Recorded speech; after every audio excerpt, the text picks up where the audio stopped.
Self-discipline comes from within. It's a desire. It's being able to understand that you got to get the work in and you got to be willing to go further and harder than you've ever gone in your life. Don't really want to get up and get out of bed. Yeah, I get up and get out of bed. I don't really want to work out. I work out. I really don't want to hammer on a project. I hammer on the project. Now, as an overall rule, I do not like procrastination. You need to get things done. Overcoming the old self allows us to become somebody else. And there is that period of transition. Call it the void where there's just not a lot happening. And you just got to be able to keep going and continuously get to the end of your belief where most people stop. Success is like a quiet daily set of tasks. Real small. Real small. It's very quiet. It's a very quiet process where you're just drawing your state from within yourself, doing these like simple little tasks, but finding love in those simple little tasks. It's not this big rah-rah speech where you do this one thing and something big happens. Look, when you start deciding that it's time to change, you may have to use 5, 4, 3, 2, 1, 5,000 times a day because you're pushing through self-doubt and you're pushing through procrastination and you're pushing through resignation and you're pushing through fear over and over and over and over and over and over and over again. Change the chapters in the book of your life if you want to. There's a book being written about you. And if you can decide, you and God, or you and whatever you believe, you're the author. You can turn the page. It might be year 2, 3, 4 before you get your big win, but you can decide now, I'm going to walk, talk, and be a different person. See, we don't have the courage, and that's what it takes, courage. It takes guts to do that which you know you need to do. If you don't have the courage to act, life many times will move on you and make you act. And the measure of a person's will is determined by what they are willing to do to ensure triumph over tragedy. The measure of a person's will is determined by what they are willing to do to ensure success over failure. The benefit of discipline in my eyes has always been that through discipline, I get things done. All you have to do is know where you're going, and the answers will come to you. Forget the past mistakes, forget the failures, forget everything except what you're going to do now and do it. It's taken me my entire life to understand it's not necessary to know every single detail and to stop testing the waters and just dive in. We want to believe that there are shortcuts to success. We want to believe we can take a drug or we can do something that'll make it quick and easy. But the truth is, it takes grit. It takes persistence.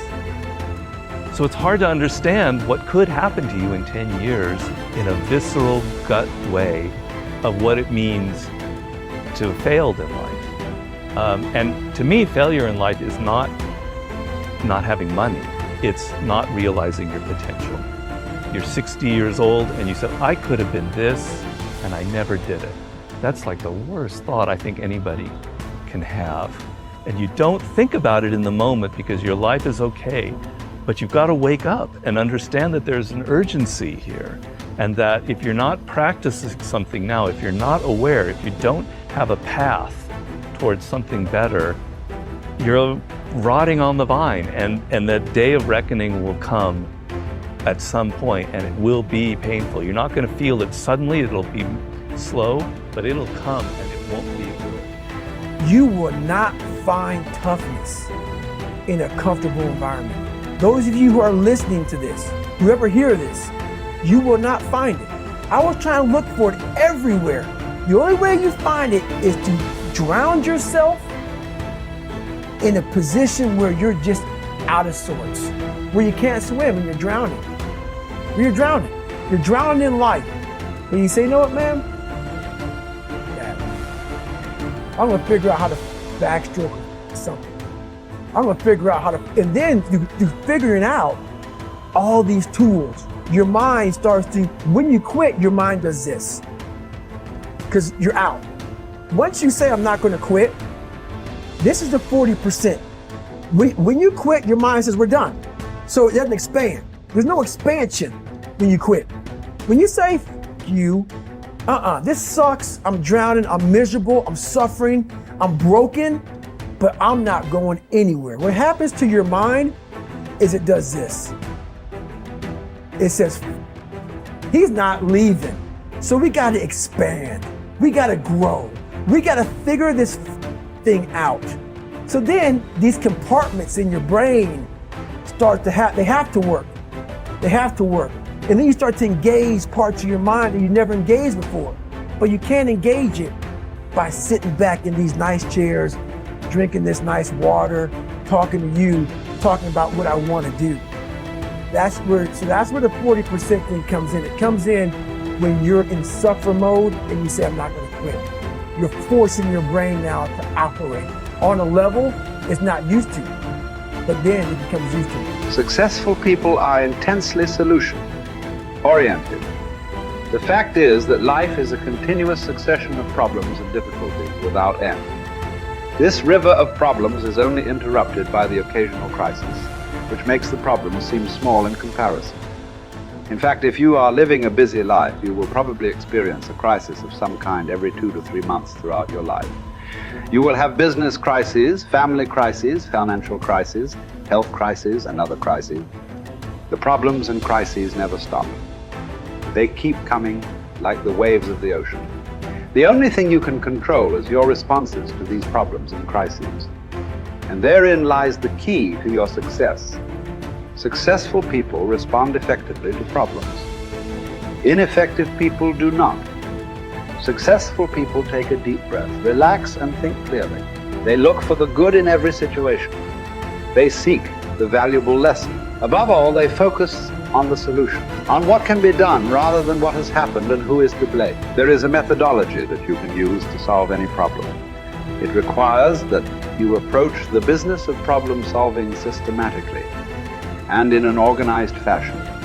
Just like there is a process for solving mathematical problems, there is a process for solving business and life problems, and you can learn it, use it for the rest of your career. Step 1. Define the problem clearly.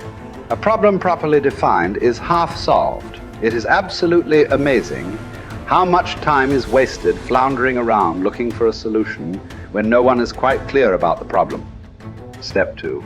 Ask what are all the possible causes of this problem. Look for both the obvious and the not so obvious causes of the problem. How did it begin? What are its origins? What triggered it in the first place? What is the critical variable that changed to cause the problem in the first place? What assumptions were made that led to the problem? Just like a doctor conducting an intensive examination on a sick patient, you should thoroughly dissect the problem before you attempt to solve it. Step 3. Ask what are all the possible solutions. Avoid the natural tendency of most human beings to leap from a problem definition to a conclusion regarding a solution of some kind. Always ask, what else is the solution? Sometimes the best solution is to nothing at all. Sometimes the best solution is to gather more information. Sometimes the best solution is to realize that this is not your problem and pass it on to someone else whose responsibility it is. Step 4. Once you have identified several possible solutions, ask, what must this solution accomplish? The only way you can judge the attractiveness of a solution is to determine in advance what you want the solution to accomplish. You've heard it said that the operation was a success, but the patient died. It is very common for us to initiate a solution and implement it, but the problem is not only not solved, but it is worse than it was before we took action in the first place. Be sure that the solution you select will accomplish the purpose you had in mind when you started on the problem-solving exercise in the first place. Step 5. Once you have decided on the ideal solution, assign specific responsibility or take responsibility yourself for implementing the solution. Set a deadline for implementation. Set a measure by which you can determine if the solution has been effective.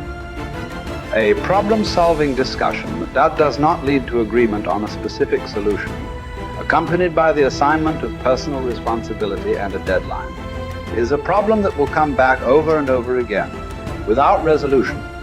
Practice this systematic method of dealing with a problem over and over until it becomes a habit of thinking.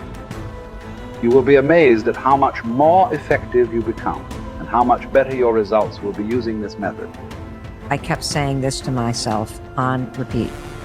There is no way, Mel, if you work this hard, that you will not be rewarded. You have to believe that this moment is preparing you for something amazing that hasn't happened yet. Keep going. You have to believe that this moment is preparing you for something amazing that hasn't happened yet. Keep going. And so I repeated that over and over and over and over and over again as I wanted to throw in the towel, as I would start to bash myself, as I would start to feel sorry for myself and be like, nope, there's just no way I'm going to believe that something amazing isn't going to happen. I've worked too hard. Something amazing that hasn't happened is coming. And when you get yourself into that mindset, it creates a sense of resilience and momentum and resolve that you need in order to keep going when the shit hits the fan or when you feel disappointed or when life is beating you down. And that was the other gift of that moment, is developing a little tool to flip my mindset when I wanted to start to feel sorry for myself.